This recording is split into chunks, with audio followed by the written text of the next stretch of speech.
दोस्तों DK classes DK sir में आपका स्वागत है। दोस्तों हमने पिछले वीडियो में पार्ट 1 को कवर कर लिया था और आज हम जो पढ़ाएंगे आपको वो पार्ट 2 रहेगा। तो पिछले वीडियो में दोस्तों हमने क्या क्या पढ़ लिया था, तो पिछले दो वीडियो में हमने ऊर्जा बैंड, संयोजी बैंड और चालन बैंड के विषय में पढ़ लिया था और दोस्तों निषिद्ध ऊर्जा बैंड के विषय में भी हम लोग पढ़ चुके थे। तो आज हम जो स्टार्ट करेंगे ये तो पिछले वीडियो का है। अब आगे की वीडियो में आज हम लोग पढ़ने वाले हैं विद्युत चालकता के आधार पर पदार्थों का वर्गीकरण, और वो वर्गीकरण हम दो आधार पर करेंगे। पहला तो फॉरबिडन एनर्जी गैप यानी निषिद्ध ऊर्जा अंतराल के आधार पर करेंगे और दूसरा नंबर ऑफ फ्री इलेक्ट्रॉन यानी मुक्त इलेक्ट्रॉनों की संख्या के आधार पर करेंगे। तो चलिए दोस्तों स्टार्ट करते हैं आज का वीडियो। आज का वीडियो दोस्तों बहुत ही खास है। खास इस वजह से भी है कि अगर पिछला वीडियो आपको क्लियर नहीं हुआ होगा तो आज वो सारा डेफिनीशन आज क्लियर हो जाएगा आज के इस वीडियो में। ओके, तो दोस्तों सबसे पहले हम क्या करेंगे, विद्युत चालकता के आधार पर पदार्थों का वर्गीकरण। तो विद्युत चालकता के आधार पर पदार्थों का वर्गीकरण जो है classification of material on the basis of electrical conductivity, दो हिसाब से बांटते हैं, दो आधार पर। एक है हमारा निषिद्ध ऊर्जा अंतराल जिसको फॉरबिडन एनर्जी गैप बोलते हैं, इसके आधार पर बांटेंगे, और दूसरा जो है मुक्त इलेक्ट्रॉनों की संख्या के आधार पर नंबर ऑफ फ्री इलेक्ट्रॉन। तो आज पूरा का पूरा वीडियो दोस्तों निषिद्ध ऊर्जा अंतराल के आधार पर ही रहेगा और यही टॉपिक सबसे ज़्यादा इम्पॉर्टेंट है। इसको शॉर्टकट में हम इजी भी लिख देते हैं, ठीक है, मतलब एनर्जी गैप के आधार पर, ठीक है। तो चलिए दोस्तों देखते हैं आज का इस वीडियो। तो विद्युत चालकता के आधार पर पदार्थों को हम क्या करते हैं, दो आधार पर बांट देते हैं, ठीक। तो निषिद्ध ऊर्जा अंतराल ये जो हमारा है फॉरबिडन एनर्जी गैप, तो इसके आधार पर दोस्तों हम क्या करते हैं, पदार्थों को तीन हिस्से में बांटते हैं।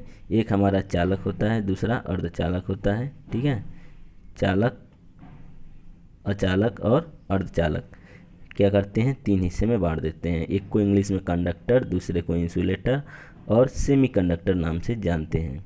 तो नॉर्मली दोस्तों आप लोग क्या है, कंडक्टर, इंसुलेटर और सेमीकंडक्टर का डेफिनेशन पढ़ लिए होंगे, लेकिन यहाँ पर हम बात करेंगे किसके आधार पर, on the basis of forbidden energy gap, निषिद्ध ऊर्जा अंतराल के आधार पर क्या करेंगे, बात करेंगे। तो पहले दोस्तों हम आप लोगों को इसको थोड़ा समझा लेते हैं, फिर लिखाने की बात करेंगे और फिर क्या करेंगे, एक बार फिर से समझा देंगे। ओके, तो इस तरह से ये टॉपिक अच्छे से क्लियर होगा। अरे सॉरी। तो दोस्तों फॉरबिडन एनर्जी गैप के आधार पर पदार्थों को हम तीन हिस्से में बांट देते हैं। हमने यहाँ पर वो क्या किया है, फिगर ले लिए हैं, इसी फिगर के थ्रू आपको पूरा समझाएंगे और इसी से समझ में आ जाएगा।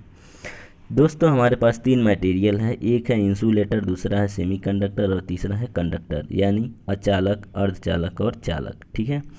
तो फॉरबिडन एनर्जी गैप के आधार पर क्या होता है कि इंसुलेटर किसको बोलते हैं या अचालक पदार्थ किसको कहते हैं, वे पदार्थ जिनके वैलेंस बैंड यानी ये जो हमारा है ये वैलेंस बैंड, इसको VB से लिखते हैं, इसी को संयोजी बैंड भी बोलते हैं, ठीक है।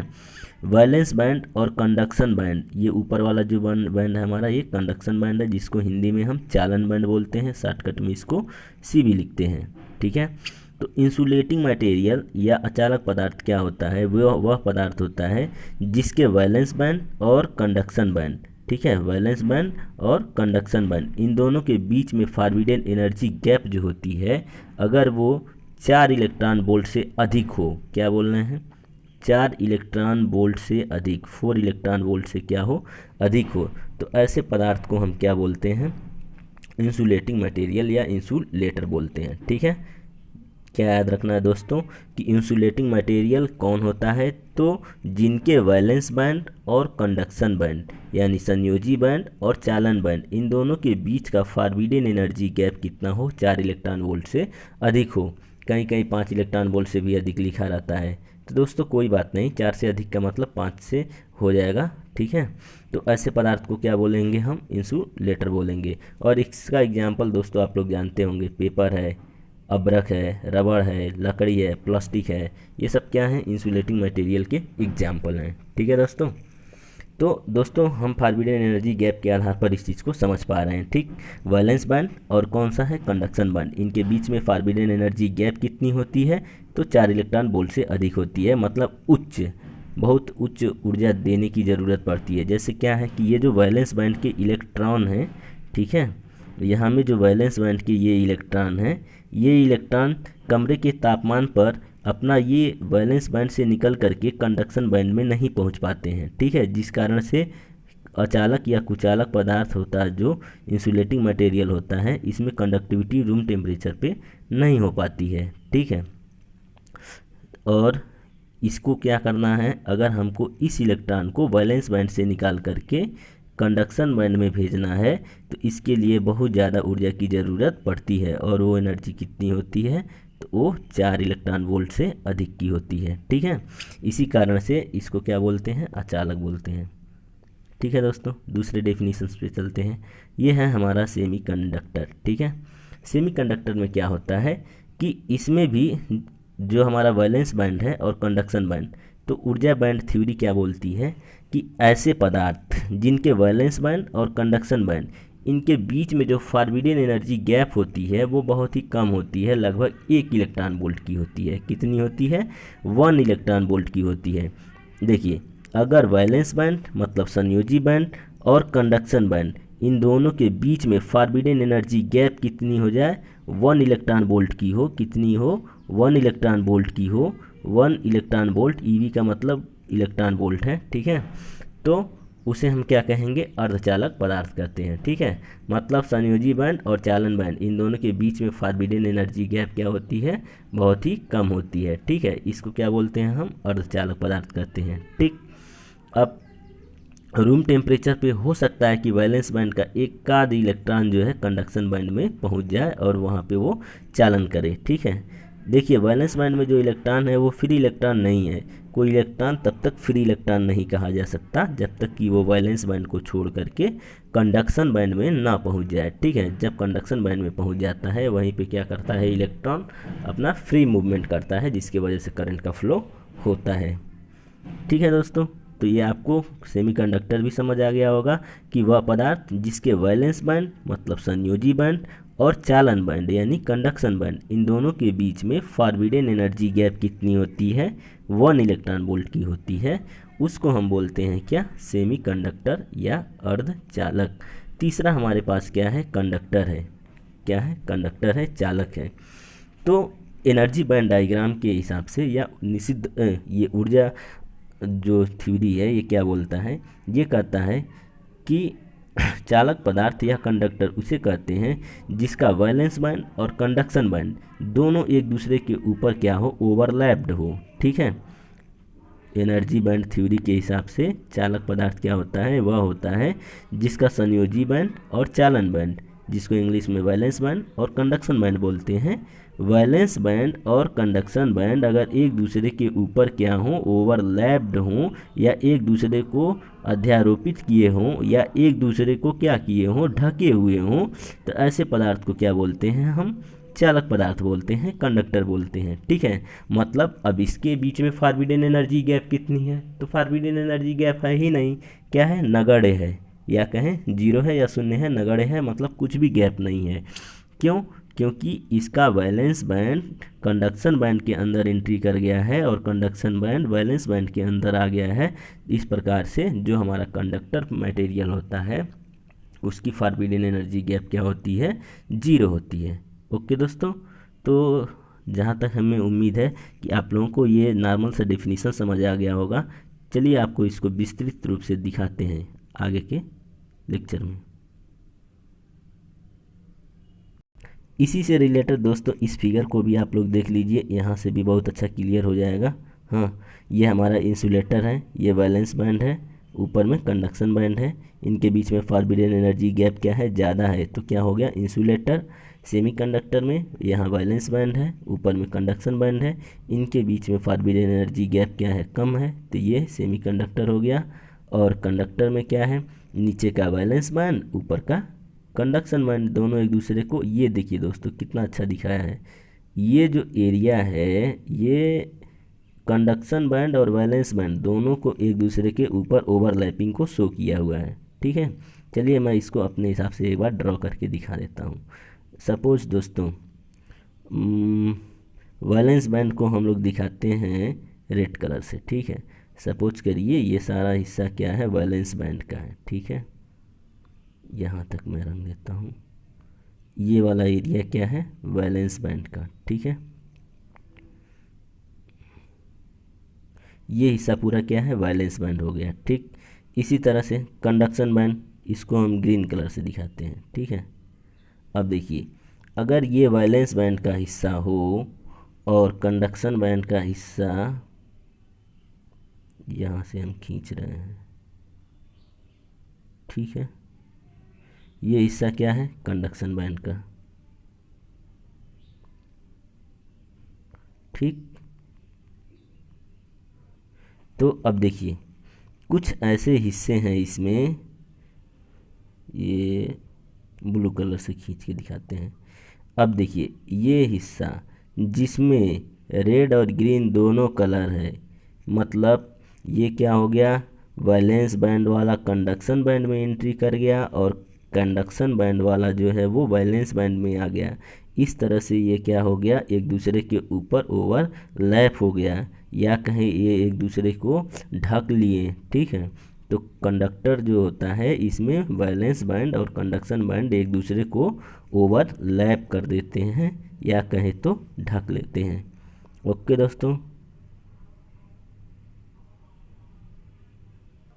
तो उम्मीद है दोस्तों कि आप लोगों को निषिद्ध ऊर्जा अंतराल यानी फॉरबिडन एनर्जी गैप के आधार पर आपको चालक, अचालक और अर्धचालक यानी इंसुलेटर, कंडक्टर और सेमीकंडक्टर तीनों का अच्छे से क्लियर हो गया होगा। और आगे दोस्तों बढ़ते हैं और आपको डेफिनीशन की ओर ले जाते हैं।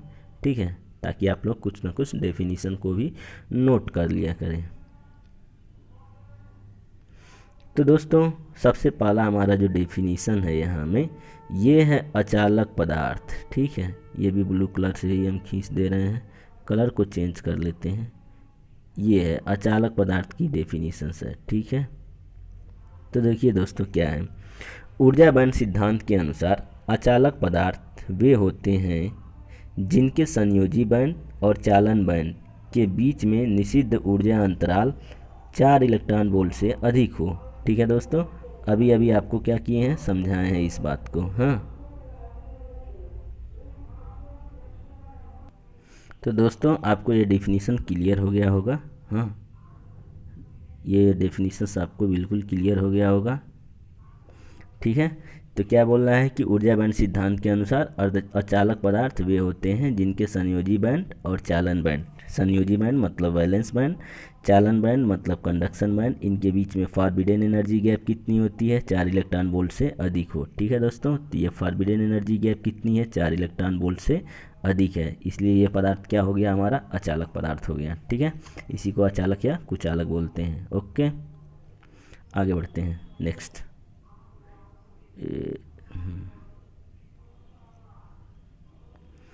दूसरा डेफिनेशन दोस्तों हमारा चालक का है। ठीक है, कंडक्टर क्या चीज़ होती है, तो दोस्तों यहाँ में हम चालक की भी डेफिनेशंस को देख लेते हैं कि ऊर्जा बैंड सिद्धांत के अनुसार चालक वे पदार्थ होते हैं जिनके संयोजी बैंड व चालन बैंड एक दूसरे पर अध्यारोपित होते हैं। क्या होते हैं, एक दूसरे के ऊपर ओवरलैप्ड होते हैं, या बोले तो अध्यारोपित होते हैं। ऐसे पदार्थ को क्या बोलते हैं हम, चालक बोलते हैं। ठीक है, अब देखिए संयोजी बैंड और चालन बैंड याद करके दूसरा डेफिनेशन है, संयोजी बैंड व चालन बैंड के बीच निषिद्ध ऊर्जा अंतराल की चौड़ाई लगभग क्या होती है, नगण्य होती है। दोनों बात एक ही है, वैलेंस बैंड और कंडक्शन बैंड, इन दोनों के बीच में निषिद्ध ऊर्जा अंतराल वही फॉरबिडन एनर्जी गैप की चौड़ाई क्या होती है, लगभग नगण्य होती है। तो इसके बीच में फॉरबिडन एनर्जी गैप कुछ है ही नहीं। ठीक है, तो इसी चीज़ को क्या बोल दिए हम, चालक बोल दिए।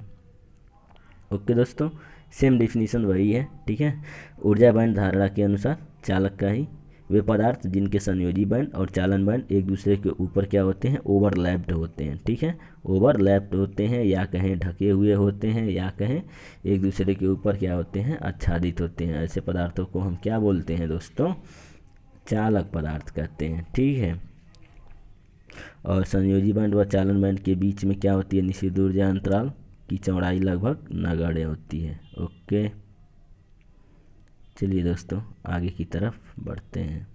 अरे क्या हमेशा गड़बड़ हो जा रहा है। एग्जाम्पल की बात करें तो दोस्तों सभी धातुएं जो होती हैं वो क्या होती हैं, विद्युत की चालक होती हैं। ठीक है, अब दोस्तों देखते हैं अर्धचालक की डेफिनेशंस। ठीक है, तो ऊर्जा बैंड धारणा के अनुसार वह पदार्थ जिसके संयोजी बैंड और चालन बैंड के मध्य में फॉरबिडन एनर्जी गैप कितनी होगी, 1 इलेक्ट्रॉन वोल्ट की। ठीक है, फॉरबिडन एनर्जी गैप मतलब निषिद्ध ऊर्जा अंतराल कितनी की होती है, 1 इलेक्ट्रॉन वोल्ट की। ऐसे पदार्थ को क्या बोलते हैं, अर्धचालक। फिगर दोस्तों आपके पास में है, ये फिगर हम पहले भी आपको समझा दिए हैं। तो दोस्तों ये क्लियर हो गया होगा आपको। ठीक है, ये जो वैलेंस बैंड है और ये जो कंडक्शन बैंड है, इनके बीच में फॉरबिडन एनर्जी गैप कितनी होनी चाहिए, 1 इलेक्ट्रॉन वोल्ट की। ठीक, ओके दोस्तों आगे बढ़ते हैं। ये दोस्तों नोट्स जो है बहुत ही इम्पॉर्टेंट है, इस नोट को आपको अच्छे से पढ़ना है और समझना भी है। ओके, तो नोट नंबर 1 क्या है दोस्तों, आप इसको 1 कर लीजिएगा, इसके नीचे वाला 2 है। एक नोट हम आपको लिखाएंगे जिसको आपको कॉपी में लिखना होगा, उसको हमने टाइप नहीं किया है। एक्चुअल में क्या होता है दोस्तों, टाइप करने में टाइम बहुत ज़्यादा लग जाता है, इस कारण से हमने उसको ऐसा नहीं किया है। तो कुछ आप लोग भी थोड़ा सा हेल्प करें। ठीक है, लिखने का प्रयास करेंगे तो हम वीडियो को जल्दी जल्दी लॉन्च करेंगे। जितना कम टाइपिंग करना होगा उतना जल्दी वीडियो आएगा। ओके, तो दोस्तों इसको भी हम लोग समझते हैं।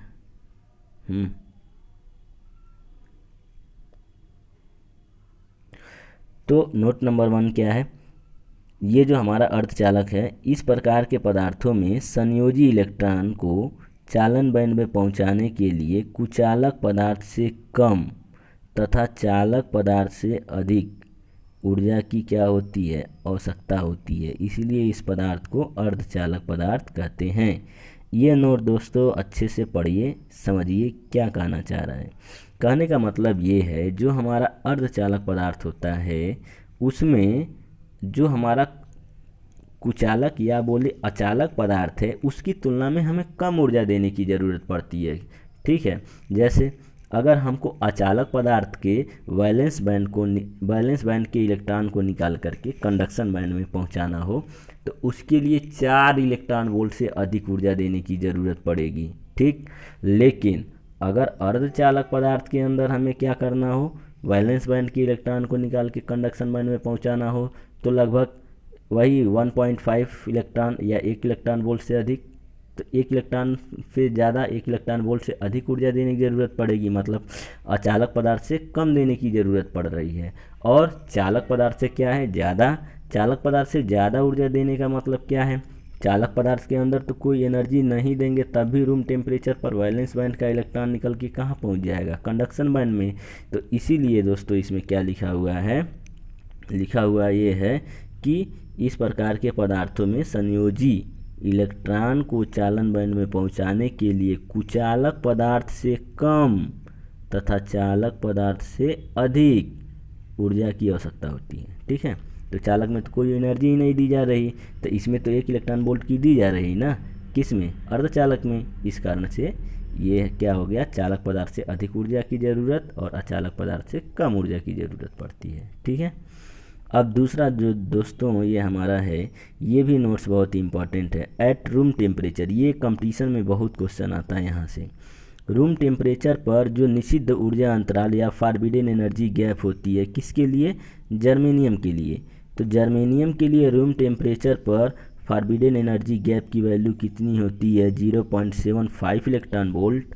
और सिलिकॉन के लिए दोस्तों कितना होता है, तो ये दोस्तों हमारा सिलिकॉन है, इसके लिए होता है 1.12 इलेक्ट्रॉन वोल्ट। ठीक है, ये दोस्तों किसके लिए है, एट रूम टेम्परेचर। ठीक, रूम टेम्परेचर पर जर्मेनियम के लिए फॉरबिडन एनर्जी गैप की वैल्यू 0.75 इलेक्ट्रॉन वोल्ट और सिलिकॉन के लिए 1.12 इलेक्ट्रॉन वोल्ट होता है। ठीक है, अगर यही दोस्तों हम बात करें एट 0 केल्विन, कितने के टेम्परेचर पर, यहाँ मैं दोस्तों दूसरा कलर लूँ, कौन सा लूँ, black colour. At 0 kelvin. 0 kelvin temperature पर क्या है दोस्तों, 0 केल्विन टेम्परेचर पर फॉरबिडन एनर्जी गैप जो जर्मेनियम के लिए होता है वो होता है 0.785 इलेक्ट्रॉन वोल्ट, ठीक है। और सिलिकॉन के लिए होता है 1.12 इलेक्ट्रॉन वोल्ट, ठीक। इसको हम हटाते हैं दोस्तों, आपको क्लियर दिख जाएगा, ठीक है। तो देखिए दोस्तों, यहाँ पर एट 0 केल्विन टेम्परेचर जर्मेनियम के लिए क्या है forbidden energy gap 0.785 electron volt, और सिलिकॉन के लिए कितना है 1.21 इलेक्ट्रॉन वोल्ट, ठीक है, इतना है। इसके अलावा दोस्तों एक तीसरा नोट्स है जिसको हमने लिखा नहीं है, उसको आप लोग लिख लीजिए, ठीक है। अगर दोस्तों क्वेश्चन पूछ दे या नहीं भी पूछे, कंपटीशन में भी बहुत बार आया हुआ है कि अर्धचालकों का प्रतिरोध ताप गुणांक अल्फ़ा की वैल्यू क्या होती है, निगेटिव होती है, ठीक है। ऐसा क्यों होता है, अर्धचालकों का प्रतिरोध ताप गुणांक अल्फ़ा क्या होती है, ऋणात्मक होती है। तो ऋणात्मक क्यों होती है, ठीक है। अब ये दोस्तों क्वेश्चन पूछ दे, या क्वेश्चन पूछ दे कि एक अर्धचालक पदार्थ कब जो है एक परफेक्ट अचालक की तरह व्यवहार करता है। परफेक्ट क्या करे, अचालक मतलब परफेक्ट इंसुलेटर की तरह बिहेव कब करता है, ठीक है। ये क्वेश्चन पूछ सकता है। या क्वेश्चन पूछ सकता है क्या होता है कि जब अर्धचालक पदार्थ की हम तापमान में वृद्धि करते हैं। तो ये सारे क्वेश्चन का जवाब एक नोट्स में है, जिसको आप लोग अभी नोट कर लीजिएगा। पहले मैं समझा देता हूँ, फिर उस चीज़ को बोल के लिखा दूंगा, ओके। तो दोस्तों क्या होता है कि परम शून्य ताप एट 0 केल्विन पर जो अर्धचालक पदार्थ होता है उसका चालन बैंड पूर्ण रूप से रिक्त होता है, खाली रहता है, ठीक है। क्या बोल रहा हूँ, एट 0 केल्विन टेम्परेचर मतलब परम शून्य ताप पर या एब्सोल्यूट टेम्परेचर पे जो हमारा अर्धचालक पदार्थ होता है मतलब सेमीकंडक्टर मटेरियल है, इसका चालन बैंड यानी कंडक्शन बैंड क्या होता है, पूर्ण रूप से खाली होता है, रिक्त होता है, ठीक है। लेकिन बैलेंस बैंड में तो इलेक्ट्रॉन होगा, कंडक्शन बैंड में इलेक्ट्रॉन नहीं है। इस तापमान पर क्या होता है, अर्धचालक पदार्थ जो होता है कुचालक की तरह व्यवहार करता है। तो दोस्तों क्वेश्चन पूछेगा कि किस तापमान पर अर्धचालक पदार्थ कुचालक की तरह व्यवहार करता है। तो एट 0 केल्विन टेम्परेचर हमारा जो ये सेमीकंडक्टर मटेरियल है वो एक परफेक्ट इंसुलेटर यानी अचालक की तरह व्यवहार करता है, ठीक है। परंतु जैसे जैसे क्या करते हैं हम ताप को बढ़ाते हैं, तापमान को बढ़ाते हैं, तो वैसे वैसे क्या होता है जो निषिद्ध ऊर्जा बैंड है या फॉरबिडन एनर्जी गैप है उसकी चौड़ाई क्या होती है, घटनी शुरू हो जाती है, ठीक है। जैसे जैसे टेम्परेचर को क्या करेंगे, इंक्रीज करेंगे, वैसे वैसे क्या होगा, जो वैलेंस बैंड और कंडक्शन बैंड इन दोनों के बीच की दूरी है, तापमान को बढ़ाते जाएंगे तो दूरी कम होती जाएगी, मतलब निषिद्ध ऊर्जा बैंड की चौड़ाई क्या होगी, अब घटना शुरू हो जाता है या घटना शुरू हो जाती है। और इस प्रकार क्या होता है, संयोजी बैंड के जो कुछ इलेक्ट्रॉन हैं वो बैलेंस बैंड में पहुंच जाते हैं, ठीक है। और आप लोगों को पता है कि जब भी कोई इलेक्ट्रॉन बैलेंस बैंड से निकल करके कंडक्शन बैंड में जाता है तो वो फ्री हो जाता है और वहाँ पे फ्री मूवमेंट करता है, जिस कारण से क्या होगा, जब इलेक्ट्रॉन फ्री होकर के मूवमेंट करेगा तो मतलब करंट का फ्लो होगा। यानी कह सकते हैं कि जैसे जैसे चौड़ाई घटना शुरू होती है वैसे वैसे इसकी प्रतिरोधकता कम होती है और चालकता बढ़ती जाती है, ठीक है। तो इस प्रकार क्या होती है, संयोजी बैंड के कुछ इलेक्ट्रॉन क्या करेंगे, अब जब चौड़ाई कम होगी तो वैलेंस बैंड से निकलकर कंडक्शन बैंड में पहुंच जाते हैं, ठीक है, जिस कारण से अर्धचालक की चालकता उसमें बढ़ जाती है।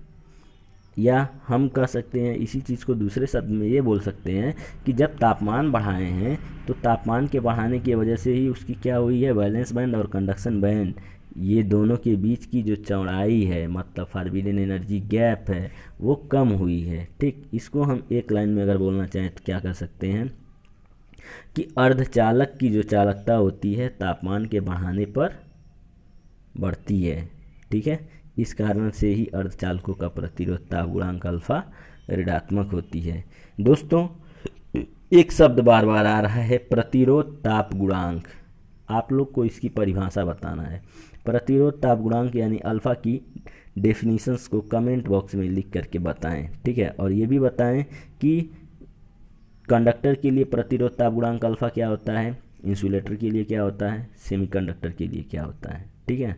और किन किन के लिए पॉजिटिव, किन किन के लिए निगेटिव होता है, ठीक है दोस्तों, तो आपको ये नोट्स भी समझ आ गया होगा। और अब आप अगर इस नोट्स को लिखना चाहते हैं तो नोट कर लें। नोट नंबर 3 क्या है? परम शून्य ताप एट 0 केल्विन पर, परम शून्य ताप एट 0 केल्विन पर अर्धचालकों का चालन बैंड पूर्ण रूप से रिक्त होता है।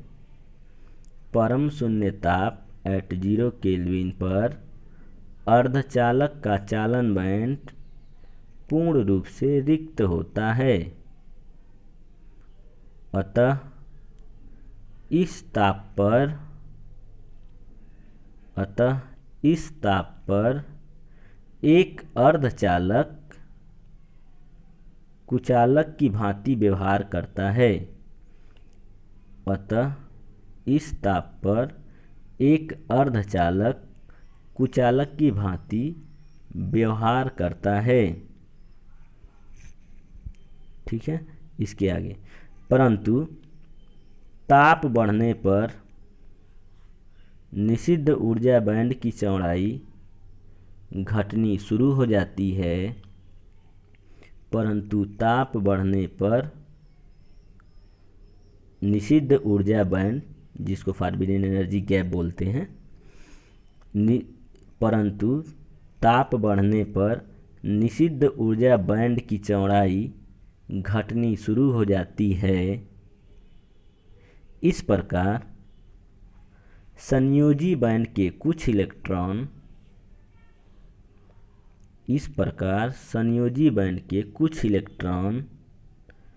चालन बैंड में पहुंच जाते हैं।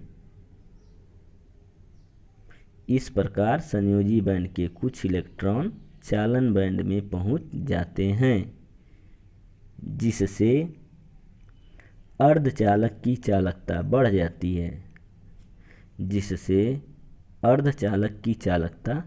जाती है।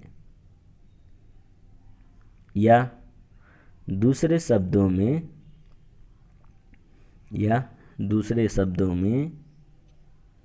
अर्धचालक की चालकता ताप बढ़ने पर बढ़ती है। या दूसरे शब्दों में अर्धचालक की चालकता ताप बढ़ाने पर बढ़ती है। इस कारण ही अर्धचालकों का प्रतिरोध ताप गुणांक अल्फा ऋणात्मक होता है। इस कारण ही अर्धचालकों का प्रतिरोध ताप गुणांक अल्फा ऋणात्मक होता है। ठीक है दोस्तों, इस तरह से आज का हमारा ये लेक्चर कंप्लीट होता है। ठीक है, आगे हम इसको और विस्तृत से पढ़ते हुए चलेंगे, फिर एन टाइप पी टाइप में पहुंच जाएंगे। तो आज का दोस्तों हमारा ये पार्ट 2 रहा। अगर नोट नंबर 3 में कोई कन्फ्यूज़न हो तो एक बार जल्दी से फिर मैं बोल के रिपीट कर देता हूँ, छूटा हुआ चीज़ नोट कर लें। परम शून्य ताप एट 0 केल्विन पर अर्धचालक का चालन बैंड पूर्ण रूप से रिक्त होता है। अतः इस ताप पर एक अर्धचालक कुचालक की भांति व्यवहार करता है, परंतु ताप बढ़ने पर निषिद्ध ऊर्जा बैंड की चौड़ाई घटनी शुरू हो जाती है। इस प्रकार संयोजी बैंड के कुछ इलेक्ट्रॉन चालन बैंड में पहुंच जाते हैं, जिससे अर्धचालक की चालकता बढ़ जाती है। या दूसरे शब्दों में अर्धचालक की चालकता ताप बढ़ाने पर बढ़ती है। इस कारण ही अर्धचालकों का प्रतिरोध ताप गुणांक अल्फा ऋणात्मक होता है। ओके दोस्तों, thank you for watching this video. अगर आपको ये वीडियो अच्छा लगे तो प्लीज़ लाइक, कमेंट और शेयर ज़रूर करें। अपने दोस्तों के साथ भी शेयर करें, ज़्यादा से ज़्यादा इसको शेयर करें, ताकि जितना ज़्यादा लाइक मिलेगा उतना ज़्यादा वीडियो बनाने में मन लगेगा। ओके दोस्तों, ओके, थैंक यू।